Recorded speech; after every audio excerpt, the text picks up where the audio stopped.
ମାନୁଛି आरसीबी दीर्घ 14 वर्ष है खेलला पर भी गोटे कप पाई पारानी हेले गोटे कथा कहले जदि आपण गांडी बथ हुए कौन आप गांडी काटिदेवे गुड भल कौच तुम गोटे काम कर आम जीति कप रु गोटाए तुम नहीं जाओ कम से कम कप पाइच बोली देखी पार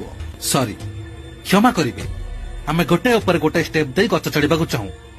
कारण ओह्लैला बेले आमको सहज हुए आ जदि एकाथर चढ़ी जाऊ ताले ओह्लैला बेले घसी कि मकचेबार चांस थाए ठीक कौच जे हेले तमे जो गछ चढ़ुच